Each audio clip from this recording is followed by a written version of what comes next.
So, to get things going, Venus DeMars is a musician, visual artist, and writer.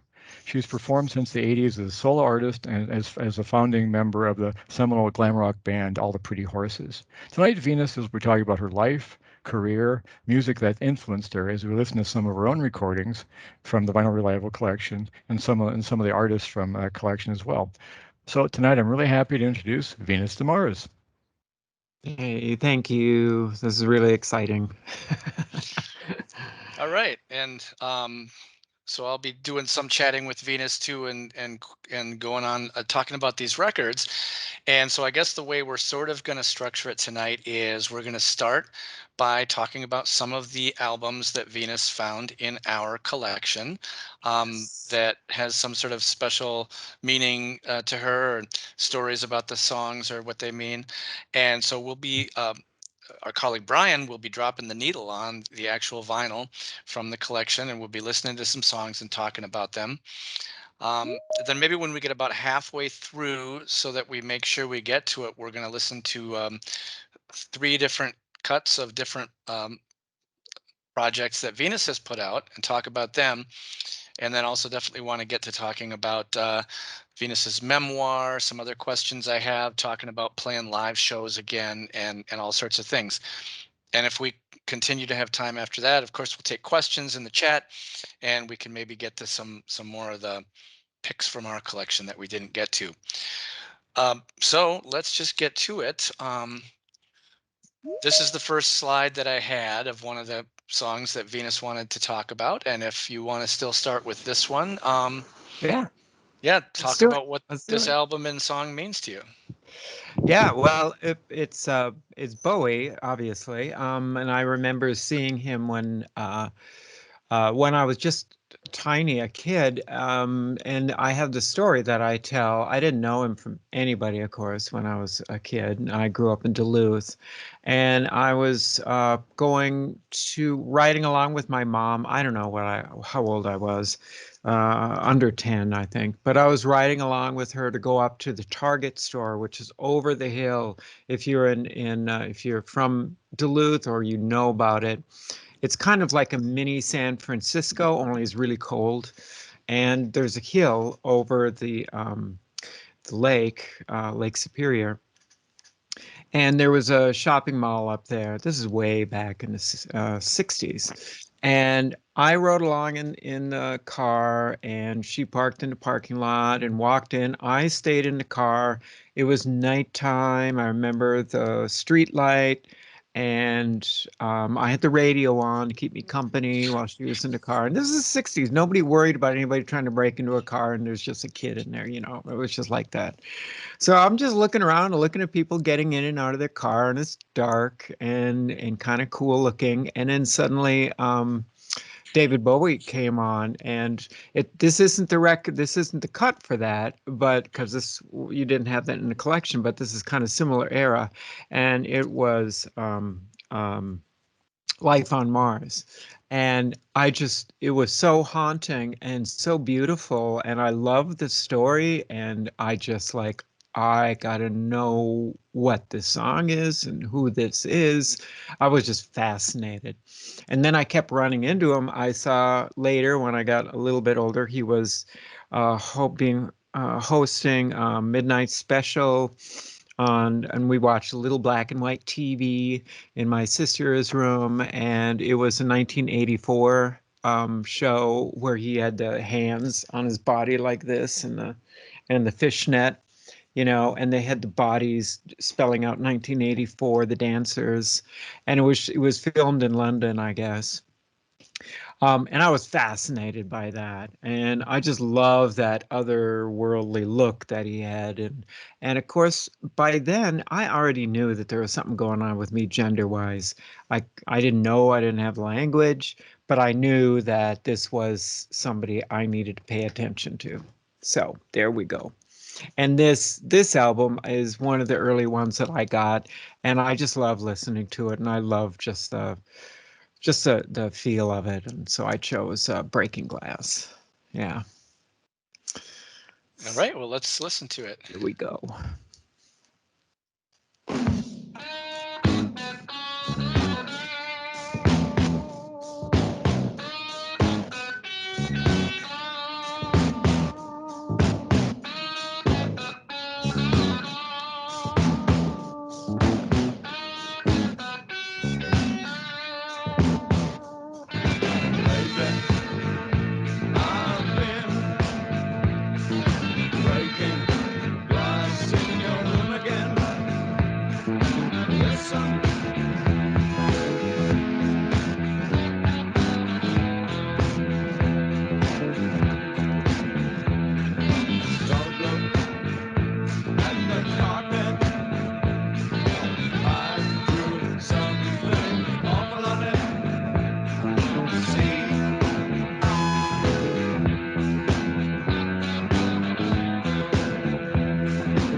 Hey.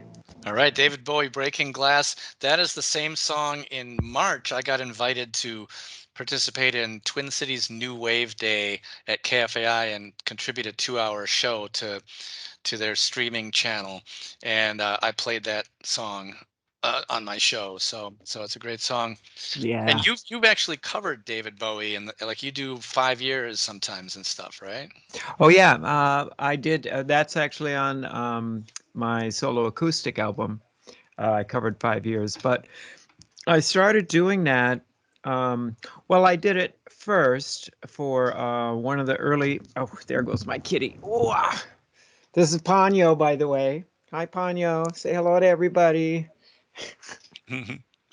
Um, I started doing it because I loved his work, and I put out Queens and Angels, and I did a cover on that album. But then there is a tribute, annual tribute to Bowie that happens called Rebel Rebel at First Avenue that Mary Lou Rock for Pussy, right? Rock for Pussy is the internal name for it. It's not the Okay. official. Oh, But that's yes. But yes. And it's for animal shelter, particularly cats.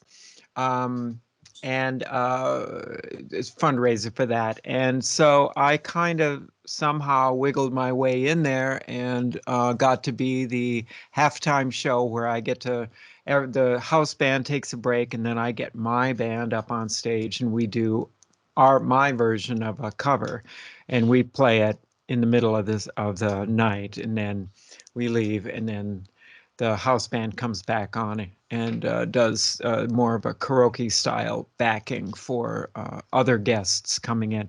Anyway, yeah. I've so seen you do that at least twice. I saw like Hollow Space Boy you did one time, and I forget yep. what the other year was that I saw it. But yeah, that Yeah, was very cool. I've done it like 10, 12 times now. And we Yeah. always try to make it a big production and have fun and get props and all of that all of that fun. But that got me to start really digging into his music and coming up with covers. And when I do a cover, I do, only the artist can do their version of it, and I'm not a cover band, so I'm not trying to sound like them. But what I try to do is I try to get in, find the emotion that artist was looking for, delving into with their lyric, and then I adjust the melody to fit my key range because my key range is a little weird. It's in between. I have a nice wide range, but it's kind of weird. Doesn't fit into everything. So I usually have to transpose it anyway. And then I try to find a way to do it so that I can reach that emotional delivery without trying to copy what the artist did. So I'm trying to get the spirit of the song, but I'm not trying to duplicate a recording. So that's how I do it. All right, great. Um, I'm also a chatterbox. So just so everybody knows, if you get me talking, I'll just talk forever. So cut me off if I'm rambling too much. no, it's great. It's great. I mean, the only problem is the more we talk, the less of the picks we'll Exactly. get to. But we definitely want to hear you talk about all your Yeah. thoughts and everything. So, Zed, tell me, do you want to continue with this Yep. one, or do you want to go to a Yep. Yep. different Yep. one? Okay, This so one we got is Talking Heads. yeah, and this one, oh yeah, this is a good one. So I bought this one when I was living. This is before I came out too, but I was living on my own up in Duluth in my apartment.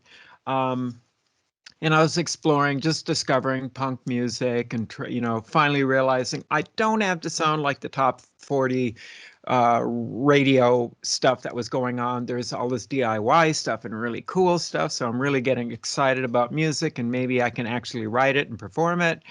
And and Lynette, my wife, actually, we were friends back then. She introduced me to the Talking Heads, and this was a new album, and I grabbed it, and this particular song, "Drugs," I just loved because it was so different than everything else. And I just remember putting it on my record player in my apartment with the sun coming in and listening to the album and just getting blown away by how out there they were compared to everything that we were able to listen to back then, where there was no internet, only the radio, and only top 40. So that's the kind of context I was listening to all of these things with. So yeah, All right. let's do it. Listen to the Talking Heads, Drugs from Fear of Music.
I forgot the introduction was so long.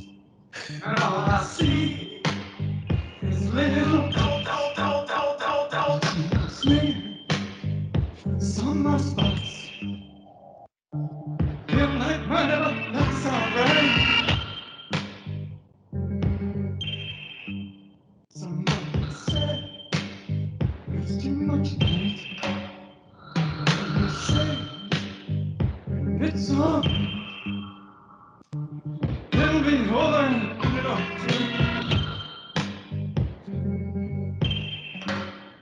I'm charged up. You'll put me down. Feel like talking. You'll miss me. I feel mean. I feel okay. Just electricity. Clubs I make. Ignorance. This something like. I don't know what they're talking about. Cause I'm worried. Cause I shot. Get the sound. Let it drop. Nobody knows what they're talking about.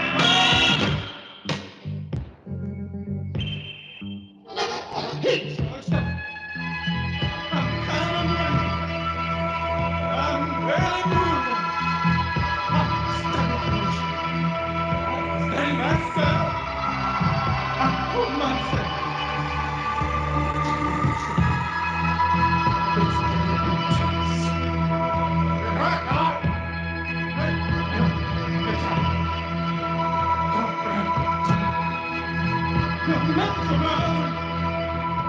I feel mean. I feel okay. Electricity. That's what I wanted.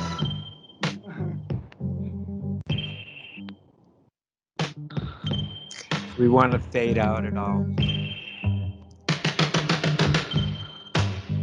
Yeah, we could fade it out.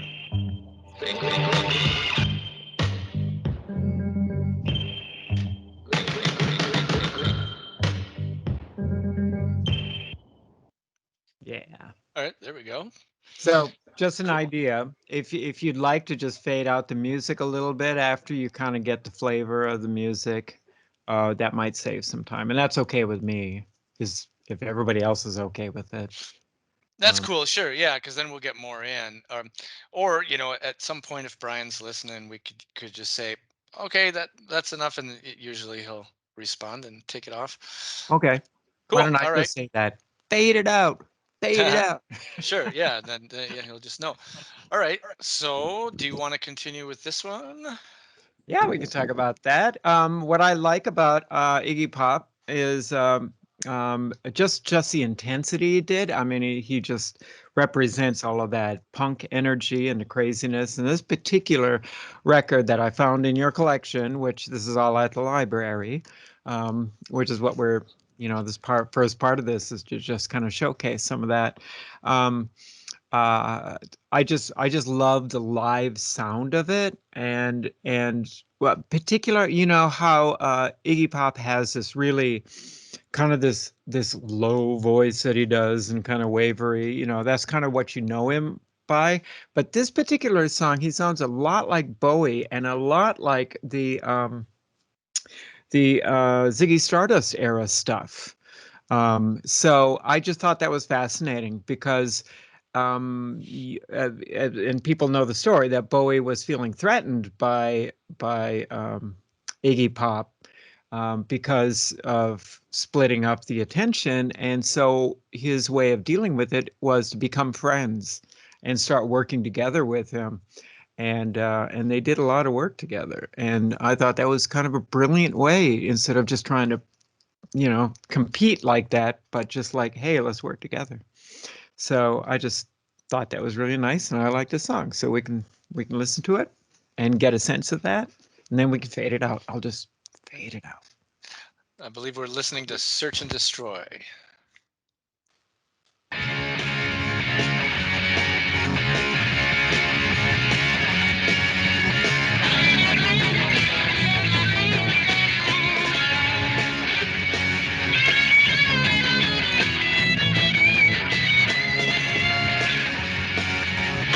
Walking cheetah with a hat full of napalm. I'm a runaway son of the nuclear A-bomb. I am the world's forgotten boy, the one who searches and destroys. Honey, gotta help me, please. Somebody gotta save my soul. Baby, that ain't for me. Oh! Look out, honey, 'cause I'm using technology. Ain't got time to make no apology. So radiation in the dead of night, love in the middle of a firefight. Honey, gotta strike it right. Somebody gotta save my soul.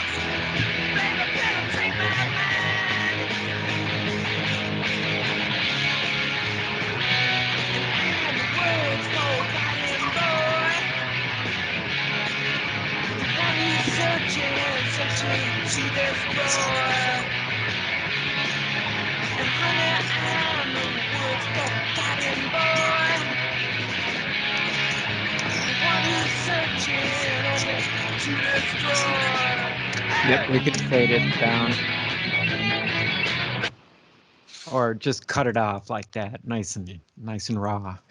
Yeah, that's a great song. So many people have covered that song. I mean, and I just saw it recently. There was this band called Silent Treatment playing, I think that's the name, playing at Palmer's, and they were like a punk rock karaoke machine. It was great, and they did that song, and yeah, that's one that's stood the test of time for sure. I love it. Also, I just want to remind people, if you have a question or something, I have a bunch of songs that I chose, but I was going to just kind of like let the conversation guide where it's going to go. So if you have questions or anything, type it into the chat. I'm looking at it here, so I can totally answer any questions you have about anything. It doesn't even have to be about what we're talking right now. So just type it in, and I will go for it. What do we? Oh yeah, this one. Oh, this is so nice. So I do DJ on occasion. I did more when I was doing like a regular night and things like that, but then that got to be so crazy. And I did, so I quit doing that, and I do one off, and then of course COVID hit. But anyway, I do actual vinyl. I have 4 crates I carry around. It's a big hassle, really heavy. I got a big coffin, and it's just, so I love doing it, but it's a lot of work. This particular album by David Sylvian, I just really love this cut, and it's one of the cuts that I usually put into my my song is very, very. It's very powerful. It's very honest and vulnerable, and it's describing a domestic abuse situation and how people just put up with it. And I just thought it was just a really powerful song, and not radio friend, not dancey, not anything like that. It's just like, when I'm starting off a set, I kind of like slowly build it in, and I just make more atmospheric stuff. And this is one of my favorite cuts. And I would just, just to get into the lyric of it, I would love to hear that. And that is, what is that? Where are we? Where is my thing? Yeah, David's Secrets of the Beehive. And it's When Poets Dreamed of Angels.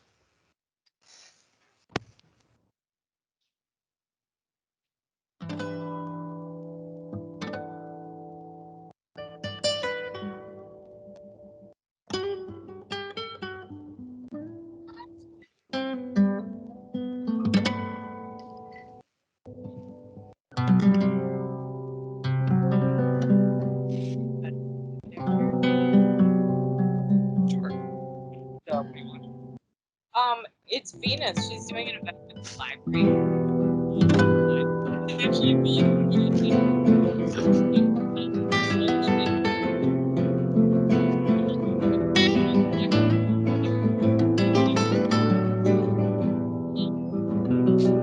She rises early from bed, runs to the mirror, the bruises inflicted in moments of fury. He kneels beside her once more, whispers a promise, next time I'll break every bone in your body. And the world wishes let the devil in. Lift the river and drive it, deny it happening. one of the plants looks like it's completely destroyed. As the card players deal their hands from the bottom of the deck, row upon row of feudal houses blow away. Medicine for the popular complaint.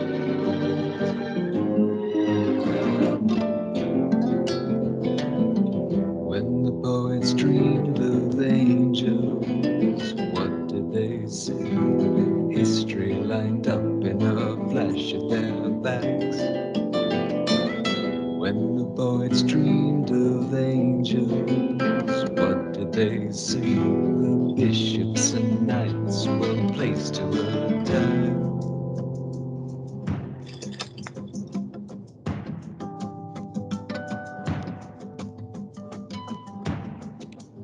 That's pretty good.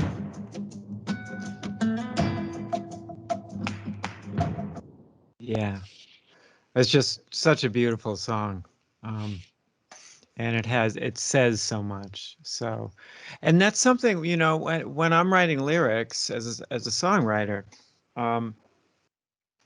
that's what I try to do. I try to get some of the strongest things are artists. And actually, as I went through this, it occurred to me that I'm choosing the artists who say something. They're willing to take a risk and do. Some of the artists that I follow, they're very honest, they're very transparent, and they're very vulnerable in their lyrics. I mean, of course, you've got the rock and roll stuff and the swagger stuff and blah, blah, blah, and I love that too. But there are particular artists that are just like willing to just bear everything. And I'm just so moved by them. And I've always used that when I write lyrics. And I think, what am I going to write that's going to just make a difference and to say something? And yeah, oh, go I'm sorry. ahead. I was just going to say, was David Sylvain, was he the in Japan, the singer Yes. from Japan? Yeah. Yeah, Okay. yeah, yeah. And he used to live in Minneapolis for a little while too, I understand. I think a friend of mine ran into him in a grocery store in Uptown. Wow. And nobody knew who he was. But yeah. So yeah, that's part of that group of songs I love. And then Cosmic Dancer, which I think we got next, T-Rex. Of course, that goes back to my influence, which is for music, because I love the 70s glam, kind of that era of stuff, rather than the 80s glam. So I like the early stuff where it's more has to do with the melody and the odd compositions and that kind of cool mix. And T-Rex is part of that. And Cosmic Dancer is another one of the cuts that I really like of that era. And I do use in my DJ set often. I have that at least handy. I like to know where it is. Okay. Cool. And just a bit of housekeeping. We heard some talking during that last song. So if everybody who's listening could mute yourself by clicking on the little microphone, that would help. So let's listen to Cosmic Dancer. Ooh, and I'll answer the chat here too. Go ahead. Yeah, go ahead. I was dancing when I was 12. I was dancing when I was 12. I was dancing when I was out. I was dancing when I was out. I danced myself right out the womb. I danced myself right out the womb. Is it strange to dance so soon? I dance myself right out the room. I was dancing when I was 8. I was dancing when I was 8. Is it strange to dance so late? Is it strange to dance so late?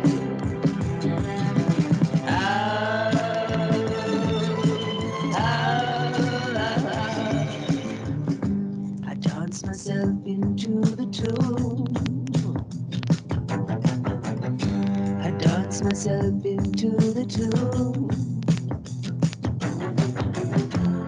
Is it strange to dance so soon? I dance myself into the tune. Is it wrong to understand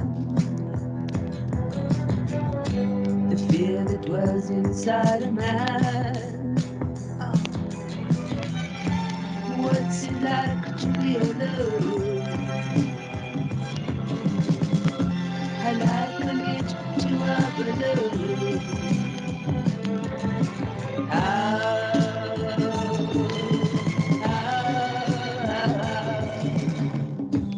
dance myself out of the womb. I dance myself out of the womb. Is it strange to dance so soon? I dance myself into the tune. Again, once That sounds more. cool. I got dance caught up in myself writing out my of the chat. womb. I'm not paying attention. I dance myself. Yeah. Right, I had a T-Rex. question about if I have guilty pleasures of music, and I do. So I just wrote a couple things, but I like dancey 80s, and kind of going on into the fetish world, that kind of stuff. So it's real strong and kind of experimental sounds. And I have to explain also that uh, so I've got just my brain works in a particular way. I'm very visual. I'm not very good with words or remembering names or anything like that. And one of the reasons I bring 4 crates of DJ albums with me is that I know the songs by visually looking at the covers, and I never remember the names of the bands. I never remember the names of the songs. It's just I have ADHD. I don't know if it has anything to do with that, but I just can't grab those things in my brain. It doesn't file it away, but visually I know it. So when I'm answering stuff, I'm gonna answer it in more of that descriptive way. And if I hear a song, I know I like it. So I apologize for not having the names of things or the you know the bands I like. But yes, I have guilty pleasures too. All right. Well, I think we have time for 1 or 2 more of your picks, and then I'd love to get into hearing some of your music after that. Yeah, And then totally. if we have time, we'll get back to some more. But we got to hear some Patti Smith and Yeah. tell us what you Oh, think. Yeah. let's do Patty. Yeah. Let's do the one from Patty. I love that's another one that my wife Lynette introduced me to, and one of the things as a trans woman, even though my voice is a little bit more masculine when I sing, I use women artists in rock and roll are my role models that I watch, and the strength that they do, or how they position, how they deliver. Patti Smith is ideal for that. I've followed her career all the way since the early days, and I just love the attitude that she's had. And I've read her books. We're talking about memoir. If we talk about that later, I read her Just Kids memoir, and I just really like what she does. So yeah, totally. Let's listen.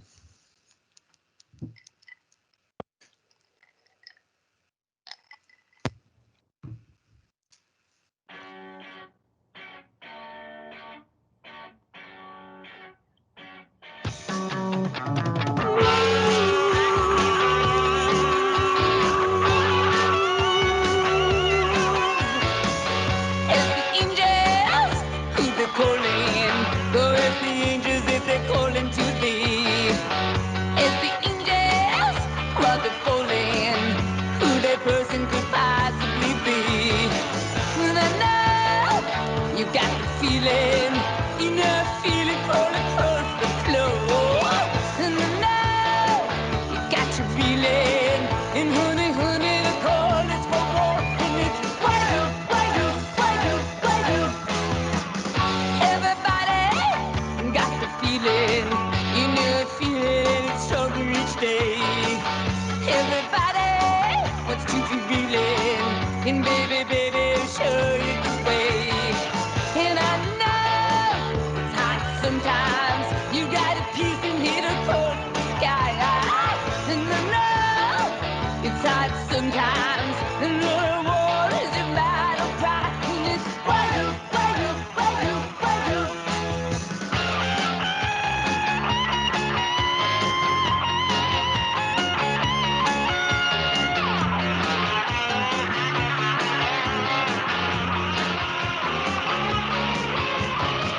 Across the country, through the fields, you know, see it written across the sky. People rising on the highway, and more war is about to crack, and it's why do, why do, why do, why do. Okay, that sounds good. Yeah. It occurs to me when I'm listening to her, um, another thing that I find really fascinating so I started singing in my first band. I never sang a note before. And my first band, I was actually the lead guitarist and I hardly sang.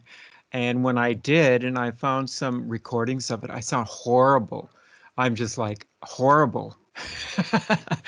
So I was like in my uh, I was in my mid let's see, early 20s when I started singing, and I didn't know anything.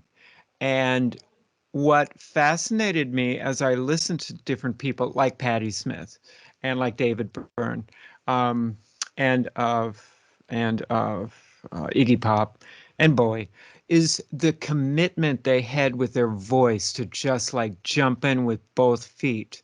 And you can hear that they've got a style. They're not just trying to hit the notes right, they're really diving in, they're tearing into it, and they're like shoving that cake in their mouth. You know what I mean? They're just like rah.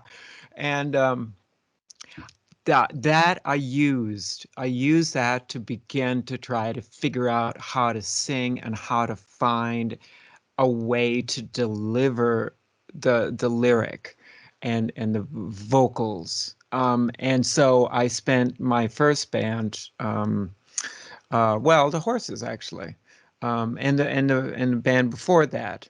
I spent all of my time just screaming my head off into really horrible PA in the practice room, and it was just that blowing my lungs out that I finally learned how to commit myself to singing and then start crafting it from there. So anyway, it just occurred to me as we were listening.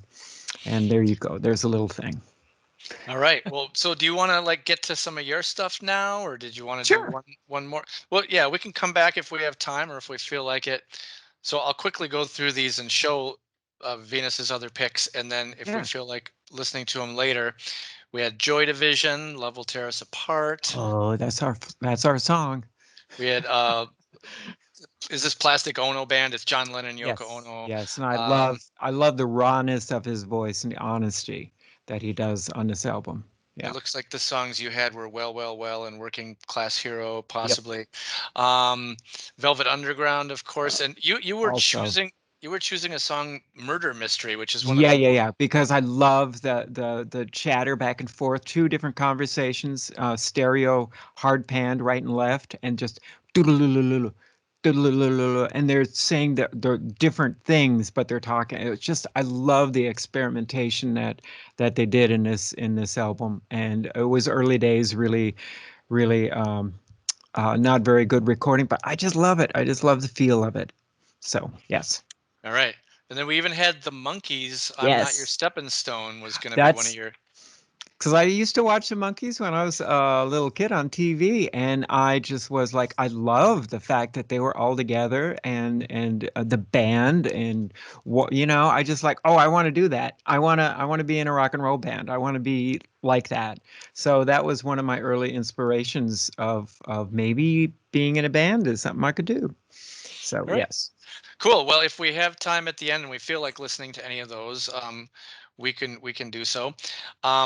But yeah, I want to get you well, you have I- a pretty extensive discography. Like, how many albums do you have out? I mean, you've got this one, which was before All the Pretty Horses, and you've got 1984. yeah. And so this was before. I think I read or heard you say that you came out as trans in 88, and I think this Yes. is from 84. So this was Right. you were Stephen Grandel, and you put Yeah. out this and well, what do you want to say about this album? Yeah, totally. This was 4 years before I came out. Interestingly, if you this is a huge collectible. I don't know how it got around. I put it out myself. 500 copies. I'm down to just like 22. Actually, right up there, you can see I made a special package for the last 22 pressings of that, and then I have to repress it.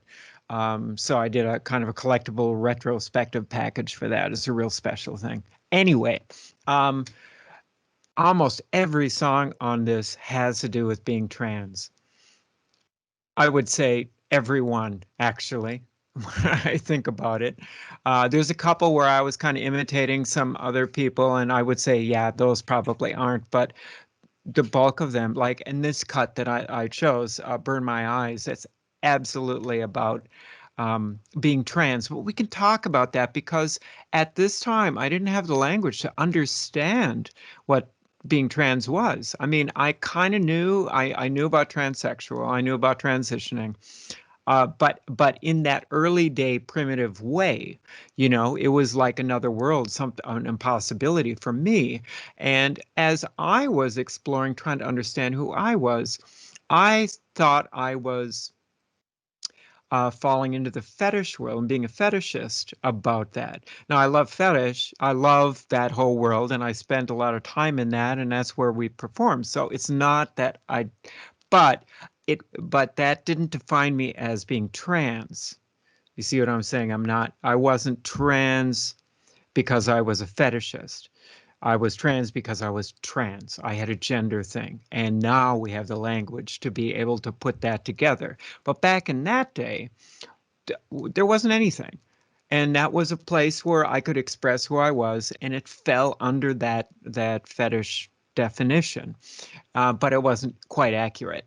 And then also, when I was struggling with it and trying to get rid of it, in these days, it also fit into the addiction model. So, like purging, you can't stop it.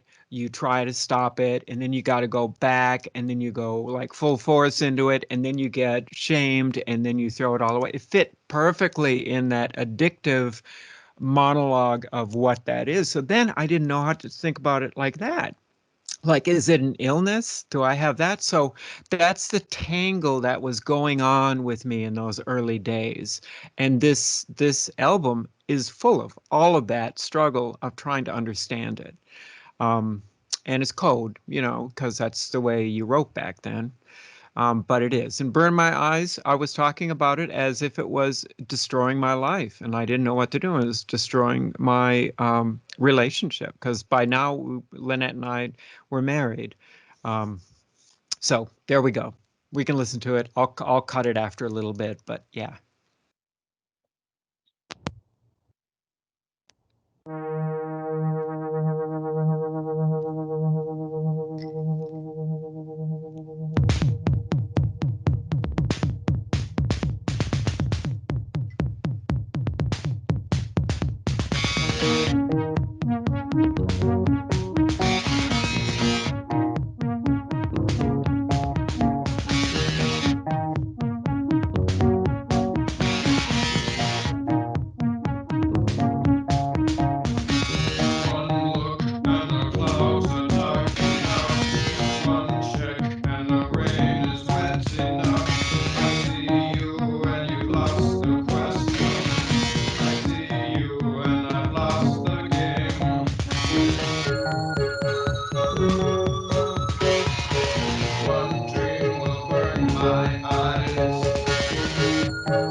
Okay, that's good. Good.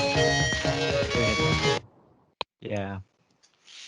All right, and you still like I think at the Hook show you were selling copies. Yeah, you said you still have some copies of Yes. that you're Of this selling and one. stuff. Yeah, So. I've got that. And in that one, the last few, I mean, this is expensive, but I found an old videotape of my band Before All the Pretty Horses performing in Duluth, and I performed that song in 1980, 83. 80, yeah, 83, yeah, I think so, or no, even earlier than that, 82, I think. And so I got that video of that, and I I put it on an enhanced CD there. So you plug it into a computer, you can access the movie, and you can. And I wrote a lot of songs back then. I had like 9 songs that I never released from that era that I still have, and I've digitized them now. And when I re-release that album, I want to put those 9 songs out there that were never released as kind of a bonus thing. But yeah, you can hear my voice is deeper. I'm doing that deeper voice, and it's that kind of DIY synth stuff. And oh, I was looking behind me here. I have a Mattel drum machine. Anybody remember these? That's what I used for the drums on that. Plus my drummer. So there are live drums on that too. But I just had my drummer, and that's Bill Bailey, who was my first drummer in All the Pretty Horses. But I had him just drum in a one loop, and I just recorded a single bunch of drums, and then I would write the song to that drum track. So there were no changes in the drums. Same with this. You just come up with a rhythm and the drums never change through the whole song. So yeah, and it still works. It still works. Oh. All right, I'm nerding out. I got to stop. Okay. Now. Well, so so All the Pretty Horses, or Venus de Mars and All the Pretty Horses, you've put out a ton of albums. So Yeah. yeah, give us the quick speech on Oh, how that came about and where this fits in, or whatever you want to say about this album and song. Yeah, so 10 Bones is actually kind of the first vinyl I put out as the band, kind of coming back, and this was put out in what, 2006, I think, or something like that. Yeah, something like that. No, later than that. No, later than that. I don't have the record. What is it? Who's got the record? Look on the back of the record. I don't even remember. It was 2012, maybe 2012. I am guessing now. So that's horrible. I should have my notes in front of me. I don't want to waste time. Anyway, so yeah, somebody else. 2011. Yeah, I got close. Okay, thank you, Brian. So yeah, so this is kind of like the last one. After this album, I put out a solo acoustic, Flesh and Wire. Right before this album, I put out a solo produced album, full band, called Trash and Broken Hearted. But this particular one, I was trying to do the band model with it. So I invited my bandmates at that time, which was LaFreak and Jazz Angel on drums, and I had them come in and play for a couple of the songs. A lot of it is produced with my producer, Barb Morrison. If you Google her name, you'll find all about her. She's from New York. She does all kinds of people now. But I met her when I was first touring out to New York in 1996, I think. And she was a bartender at the Meow Mix out there. And I got to know her. We got to be friends. And she was playing around with the idea. She had a band too called Itchy Trigger Finger. And she was trying to play around with being a producer. So she wanted to record. I hired her to do an album with me at Pachyderm Creature, and she slowly was becoming more and more popular. She produces now for Debbie Harry. She's way up there now. She's busy. She's flying all over the place. It's very successful. But I still get the Friends discount, so that's great. So yes, okay, I'm a chatterbox. See, you got to rein me in, rein me in, rein me in. Play the song.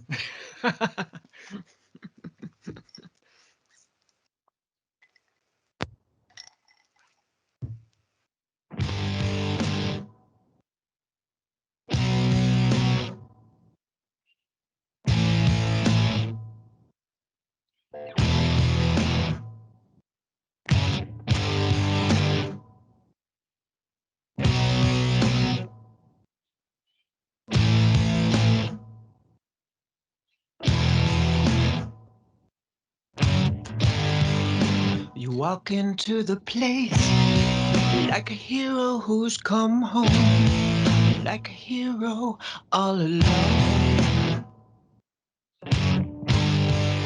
A smile is on their face, like the voices that you hear, simply nestle in your ear.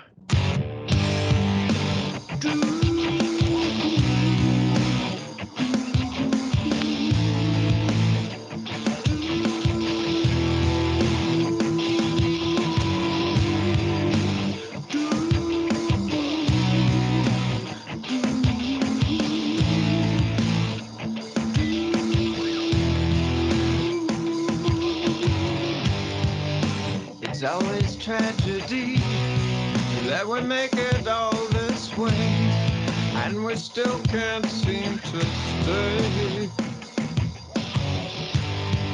And I think I'm gonna see, but the stumble in my head makes me wish that I were. I'm waiting for mercy. I'm lost again. I'm always lost again.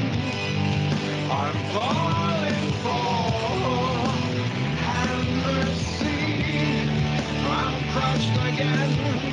I'm always crushed again. It's a careless mystery that the sadness in our hearts keeps. Yeah, wanted to get to the title of that, but yeah.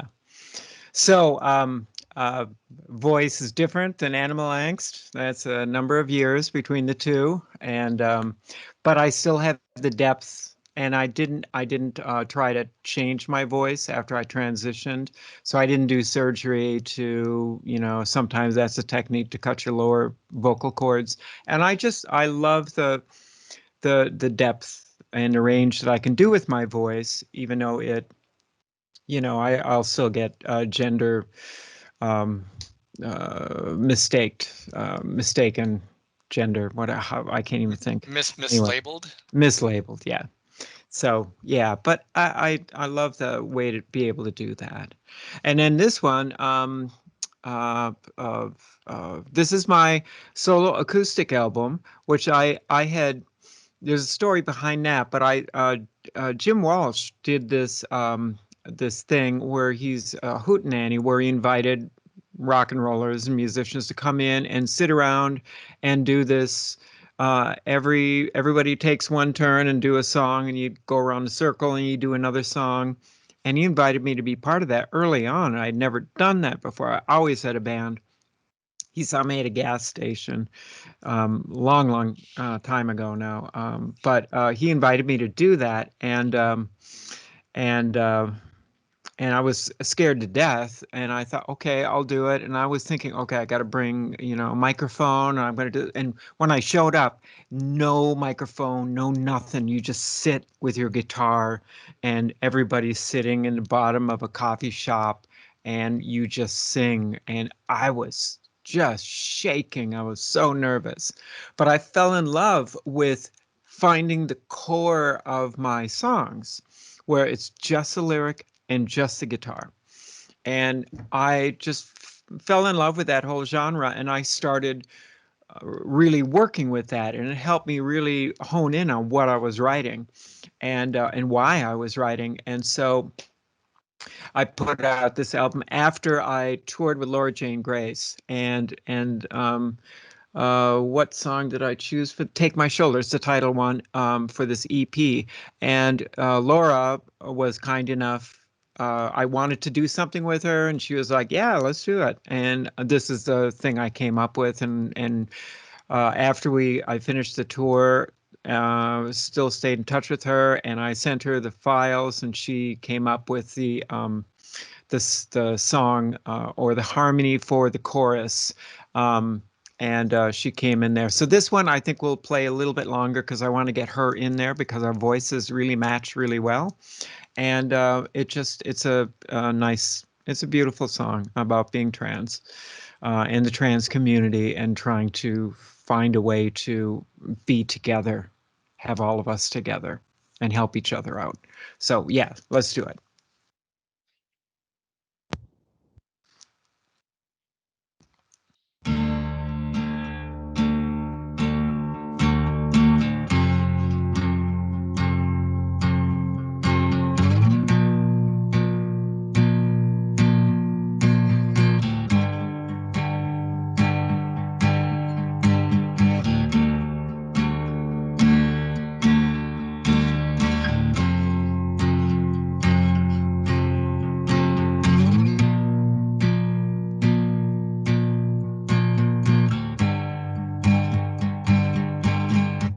Take my hand, take my shoulder. I understand. I can hold you. I know you can. You're something bolder.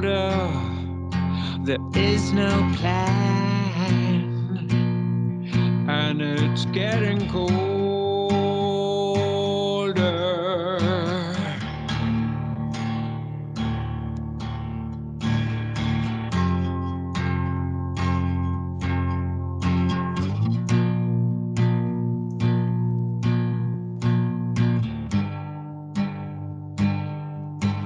Oh, my brother, see my sister. There are no others. There is no difference. I could be you. I could be you. You could be me. You could be me. We struggle onwards and desperately. There's too much fear. There's too much hardness. There's too much fear. It's never farthest. Stop your hate. Stop your gun. Stop your fighting. We are one. Hold me, sister, hold me. Hold me, brother, hold me. Hold me, father, hold me. Hold me, mother, hold me. Hold me, sister, hold me. Hold me, brother, hold me. Hold me, father, hold me. Hold me, mother, hold me. Hold me, sister, hold me. Hold me, brother, hold me. Hold me, father, hold me.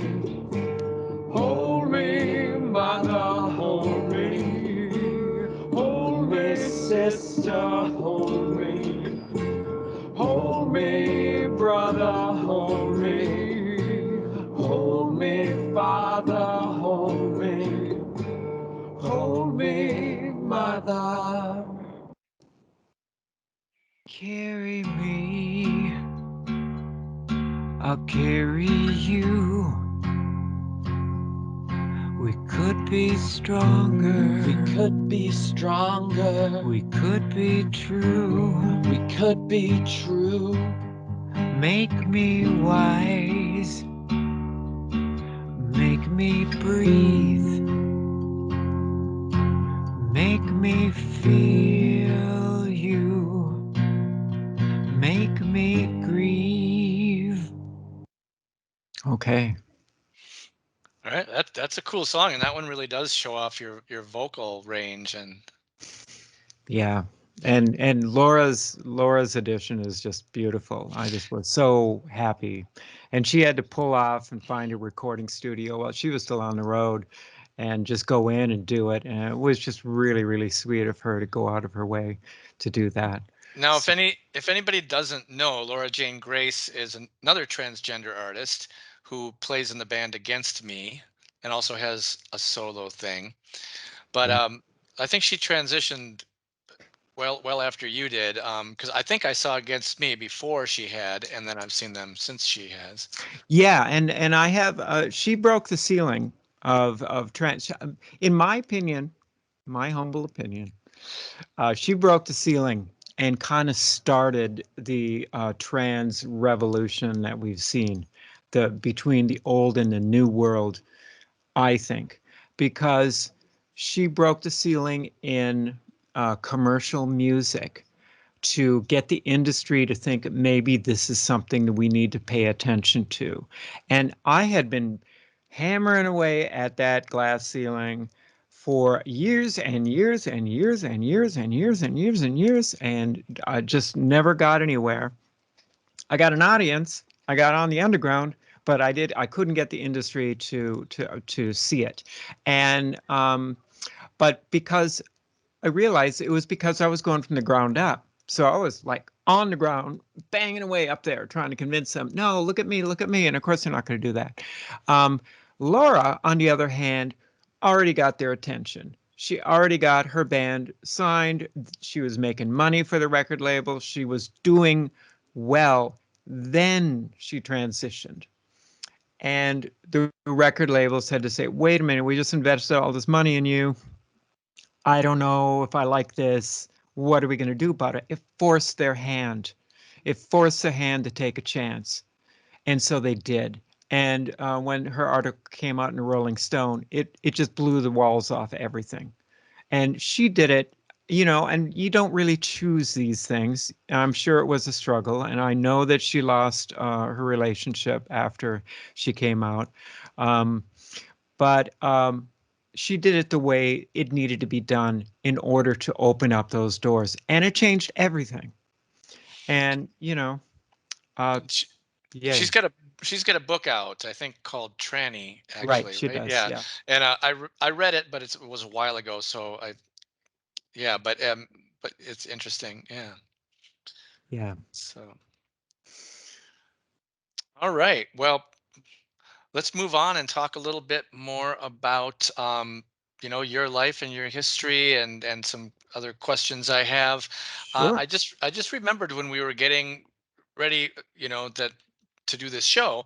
I remembered, I saw this documentary about you a long time ago, yeah, and I found that it's on Amazon Prime. yeah, You got to pay $2.99 or something to rent it, or you can buy it for more. But this is kind of a picture of it. That's you and your wife Lynette on the yeah. cover. And so, tell me a little bit about this. This, I believe, came out in like This was 84, no, 84. no, No, no, no, I no. mean 2000, 2004, 2004, Yeah, it right? came So, out 2004, 2006. It did a couple of, yes, it did a festival run for about 2 years. So this was early. Um, uh, if you see and please, anybody, it's great. Just type in Venus of Mars in the search in Amazon Prime videos and you'll find it. And we get a little bit of money from each time. So that's cool. Um, but it's a period piece. It is before everything changed. So this was I was still Lynette was still using my male name and my male pronouns. I didn't know how to really advocate for anything different because the trans world had not gotten to that level yet. I mean, it's hard to really understand and get your head around now, but that's the way it was. And so I wasn't pushy. I didn't feel like I needed to do that. I was going by Venus. Everybody knew me as Venus except Lynette in a relation. People would not understand, and fans would like, what is she doing? And it was a difficult navigation for her because she was looking to me, and I didn't know how to tell her, and that it was more than just a stage name, and it was a complex thing. So Lynette is writing a memoir. She's already gotten the manuscript done. It's already getting seriously considered for publication, and so likely look for that. They're, that is going through the process that publishers do to try to consider it. And if it does work out, it would be coming out in a couple of years. But it's a huge step forward. So she writes about that as a very important story and kind of living in the dark with not knowing what to do. And how to navigate that. And I didn't know how to tell her because I didn't really have that foundation either. I was still trying to understand and invent and figure out and create the language for being trans. So yeah, this is a rock doc. The filmmaker Emily Goldberg followed us for about 4 years. She started filming in 2000, followed us out to England, and a tour there. She followed us out to New York. It was great. I'd walk around New York with my stage outfit on with these big cameras following me, and people would get out of the way, like, what's going on? I felt powerful, of course, that's so cool. And she films an interview I did with Playboy magazine in New York. So you get to see that. And the interviewer was a jerk. I'll just say that. um, but yeah, I mean, she caught a lot of what it was like for me back then. But she didn't get the behind the scenes stuff so much. The memoirs are exploring more of that, what it was really like to try to untangle and the private stuff. And one thing with the filmmaker, she walked away from big arguments and she didn't jump on it and turn it into a reality TV thing. She really took her time. She gave us the privacy to untangle some huge explosions. And because she did that, we trusted her more and we were able to reveal more things and not shut up when she wanted to find out more things. So I think it worked out really well. It's kind of a different way of approaching a film, and we're still friends, actually, the filmmaker and us. So Yeah. yeah, And as you said, I did notice that Lynette, you used your male name in the film, which yeah, I assume has changed by now. And also in the film, there's a lot of talk about, well, you really like being in between, and yep.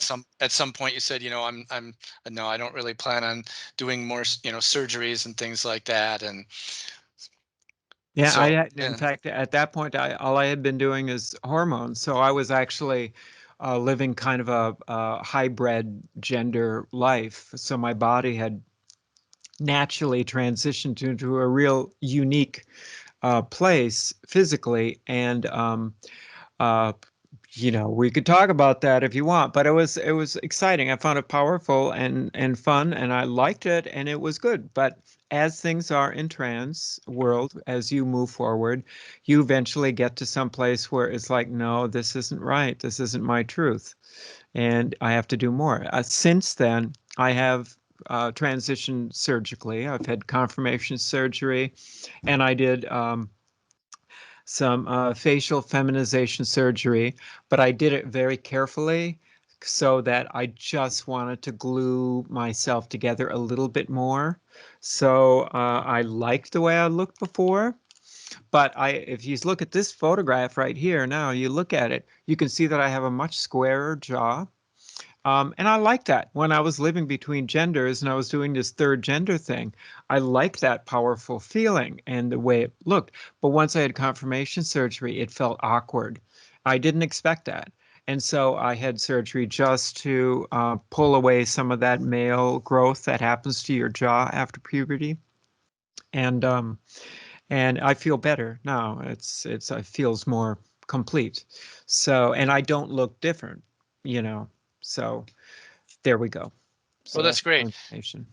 And I know that, in common for people like me who I consider an ally, we're told, if you see a trans person, it's not polite to ask, these kind of Oh, questions. But however, you've been very open all along about everything on your Oh, social people ask media. me everything. I was And- out there in the early days when people were just completely rude and they had no idea that they were being rude. And just, oh, it was amazing. But that was the only way you made progress. You had to like, and I would tell people, I would say, now I need to let you know, be careful about asking a question with other people. That is a really personal question. I'll answer it, but just be aware. And then I would answer their question. And that's what I did. And I did that like at least on a weekly basis, if not almost daily sometimes. Because I was very public and very out, and I was on stage and I was interacting with people, and everything I did was public. So I kind of I understand, and that is something that people do not want to do, or they're like, it's tough. But I was in a position where I felt like I could handle it and I could make some changes by educating people and letting people being rude and awkward and ask the dumb questions that, because you're never going to learn if you don't do that. And so that's what I did. And I kind of took that on. Yeah, So, and I even saw, and well, we won't get deep into it, but on your social media, you posted about having a little bit of fun with some TSA agents at the airport who didn't oh, quite God, yeah. quite understand certain My dilators. Yeah. things. Yeah, Yeah, and I of love course, that. since I'm ignorant, I had to look it up and Google it, and I was like, oh, okay, I get it now, But anyway, yeah. Yep. So let's Yeah. get on a little bit more. As you already started talking about the memoirs, and this is, I believe, like a bookmark that you put out at some Yeah. point. With some pictures of the, and so both you and Lynette are writing separate memoirs, right? And are they Yes. Yeah. going to come out at the same time, or just when they're No. ready? Or No, they'll come out. Lynette's will come out first, and if I really push myself, which I am trying to do, I'm hoping that I can start shopping mine around in about I'm hoping to get my manuscript done enough by the end of this year to begin to shop it around next year to see if I can get a publisher enticed by it. And then you got to go through rewrites, you got to go through a bunch of stuff after that. But yeah, I might, hopefully. So then mine would come out secondarily. And my writing is more experimental. I'm writing in present tense, and I'm writing kind of a braided memoir. It's turning out to be, which means I am following different timelines in my experience, and I'm putting them together, kind of like if you read a story and you have subplots, different characters. You have this story, your main character, you follow them, and then you have the subplot character and you follow that. Well, and then it goes back and forth like that through the book. So the way I'm doing it is I'm taking the subplots are actually my timelines. So I have the present tense timeline, which is 2004. Lynette and I were separated. Interestingly, it wasn't because of gender trans thing. It was because I was trying to be a rock star and I was spending all of my money and I was going horribly in debt on credit cards. And I was just obsessed with making it and doing it. And I felt like I was just on the verge. And so I just sacrificed everything. And that strained our relationship to the point that Lynette couldn't deal with it and we separated. So my life was exploding. So that's how I opened the book. My life is shambles, and but I got rock and roll. So that's how my book starts. So that's the main timeline, and then I go back to when we're doing well as a couple, and the band is starting to pick up, and we're starting to tour out to New York, and things are looking good. So that's another timeline where things are good, but they're going to move into this dangerous place. And then I go to another one where Lynette and I aren't married. I'm just getting to know her as a friend, and where I'm trying to navigate what that is, and I have no clue about what to do with my trans feelings. So that's another timeline. So I got those three main timelines that are going, and I'm going back and forth with them. I'm keeping them in chronological order as I go through that. But they all have their own arcs, which will kind of culminate at the same time. And that's kind of a rough way of how I'm writing my memoir. And Lynette's is more traditional and reflective, written in our actual present and then looking back on it. And she covers a much wider span of time, all in chronological order.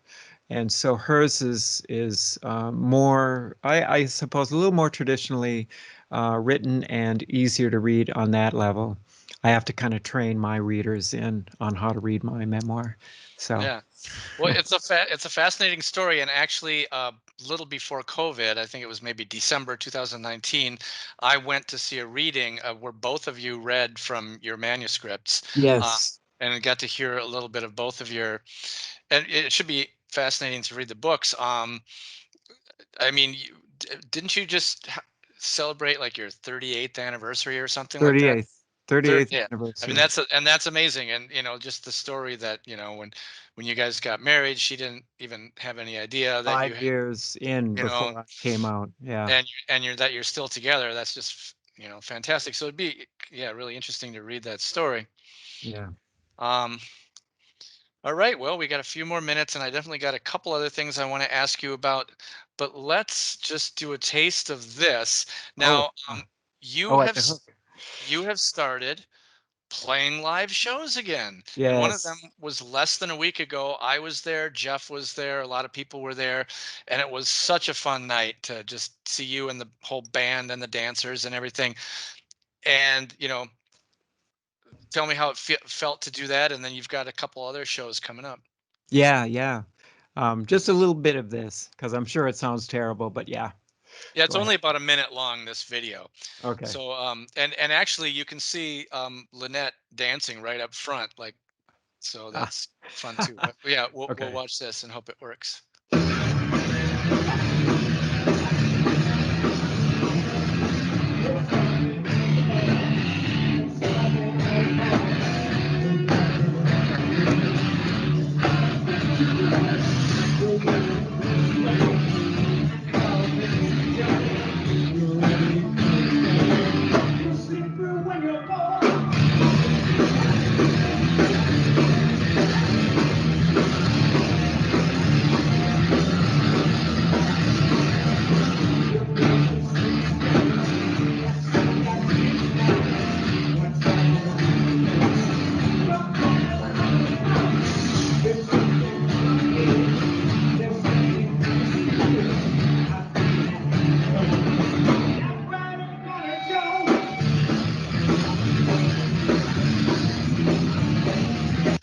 Yeah. Yeah. So anyway, so that was like a little bit of the show from less than a week ago on stage Oh, again.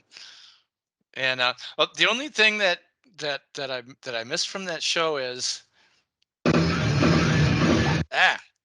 oh, the grind. this. There were Yeah, no sparks. There were no I sparks in that did. show. I did. It was just that the hook has such nice lights.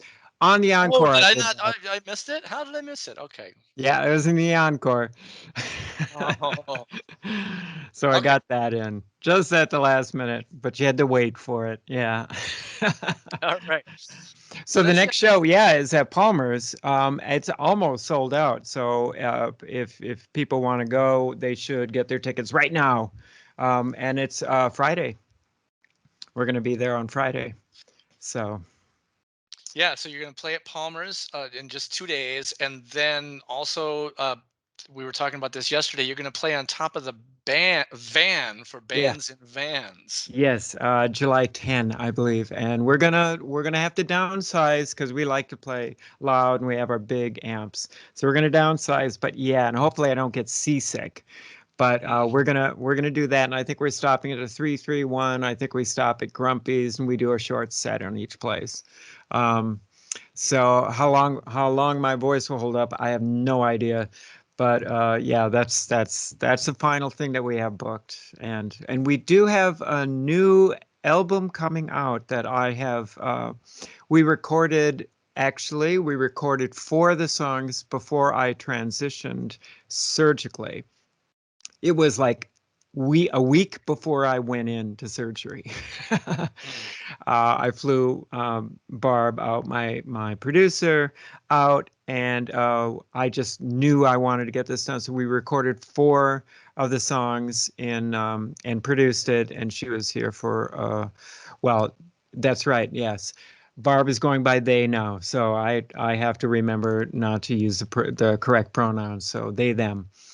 And that's something new that that they've done and come to the conclusion of now for probably maybe a year and a half that they're doing that. So I just want to make sure, because I've known Barb for so long, and it takes a little while. Even for trans people, it takes a while to get caught up. So yes, but we recorded it with the band, and then I went into surgery, and that took me out of doing anything until I recovered from that. And then I was going through a bunch of turmoil, and then COVID hit, and then I went through more turmoil, and then I did the facial surgery, and that took 2 years additional with fighting with the insurance and trying to win coverage, and it was a nightmare. And finally, the other end of it, during that whole time, we wrote 2 additional songs, and now we have a 6-song album coming out, and we're just finishing it now. We actually wrote 3 songs. Yeah, no, 2 songs, so 6. Yeah, so that's it. Yeah. And when can we expect that, or you don't I'm know? hoping that we got to wait for the pressing and all of that. I'm in the process of mixing. We got 1 more drum track to record, then it's mastering, and then I send it off to the pressing company, and that takes a couple of months. I'm hoping that we have it out by the beginning of winter, maybe the end of fall.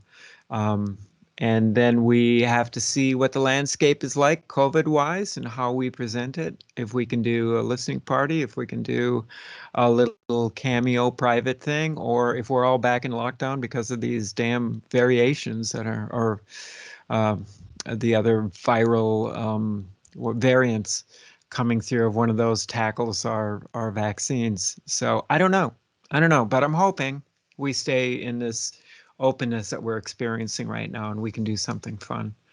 So All right. Cool. Good. That's something else to look forward to. Well, I have one more big thing I want to kind of ask you about here, and we discussed this a little bit yesterday too. And I got permission directly from my child to bring this up.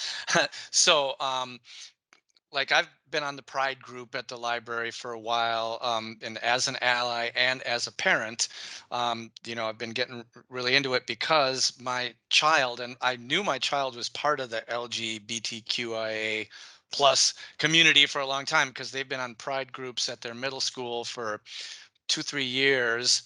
But actually, last winter when they were still 14, they came out to us as trans, and baked a cake with the colors of the flag and everything, and said, I think I'm gender fluid. And at first they were going to wear different bracelets for, so we knew which pronouns they preferred and stuff.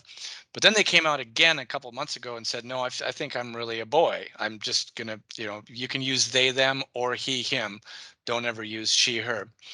So, but the reason I bring all this up, not to make this about, me or anything, but is because what I've noticed is in their school, I mean, in middle school, they had a huge pride group of kids, and they did all sorts of things, and they went on field trips, and they, and then now half their friends are something, and I think they have one token straight friend, they joke about that. And but it's commonly accepted, and there's like all this support and everything. And we're discussing how when you came out it was very different. So Oh yeah. like, what do you have to say about the difference between being an older trans person and how the youth of today is experiencing it? And I mean, I don't know exactly what I'm asking, but anyway. Yeah. No. Well, I am so thrilled that we are where we are.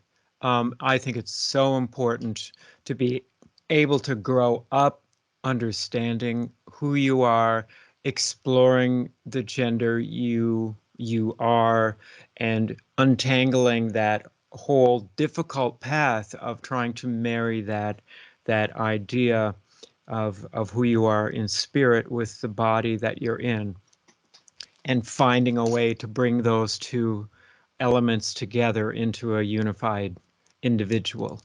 Um, and you do that as a kid, that is even better. You avoid so many things. It just makes life so much better, and you sidestep so many of the difficulties that those of us who still are in situations where we can't come out like that, or we came out early, where we have to grow up in the body that's changing the way bodies change in ways we don't want them to. And then once we finally come out, then we have to do the medicalized way of trying to realize that connection again, and having to go through that, and it's very difficult. Um, all paths have rewards, and uh, every hardship has a reward in it. You learn something, you move forward, um, and I just, I saw it all happen. I saw it all unfold, and I guess, what am I talking about? It was so fascinating to watch the world change. And that was something, I think also it occurs to me, that pushed me into making the decision to say, I need surgery, I need to change. And before that, I was living a in between life, which I was relishing and I was enjoying and I was making progress. But when it came down to it and I watched the world change and the landscape change, I realized I needed to fit in and I needed to find my truth and to be clear about that. And that was a difficult thing to do. And that was a recent thing. So it echoes back and forth. It's like an echo chamber. I was screaming away way back there in the late 80s, trying to say, this is who I am. This is what the world should be like, never expecting anything to happen, but just trying to do that enough so I could carve out my little bubble and I could live my life. Um, and that's what I was trying to do. That echo just kept going, and everything changed and it came back. And look at the world we live in now. And we do have to remember that this is America that we're talking about, right? It's not the world. We tend to only think of America. There is so much horror happening to LGBTQ people in the rest of the world. Horror. And we can't forget about them. And they look to us to show them a path and give them hope. And I'm feeling emotional about it. But we can't forget that. I lived those dark days when it was America, and I lived that oppression and the terrible things that happened behind closed doors when people weren't looking, at late at night. The murders, the tortures, all of the things that happened to my community back then, and now we've gotten past it for the most part, and Yeah, I mean, there's still some of that, but we have seems a a lot better. government that recognizes us. We have a school system we have parents that recognize us. This is amazing to me. So we can't forget what we have, and we have to remember that we can't stop. There is so much more work to do.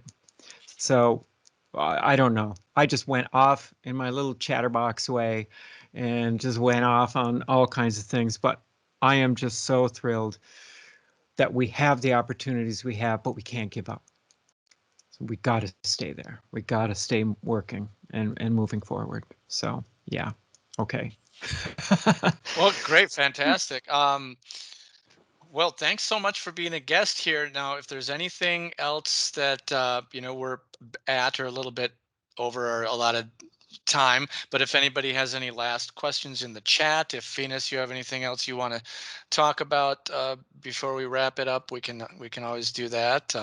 Well, I want to thank everybody for just being here and taking the time to revisit the virtual landscape that we all got to know so well, but now as things are opening up, we're kind of forgetting about.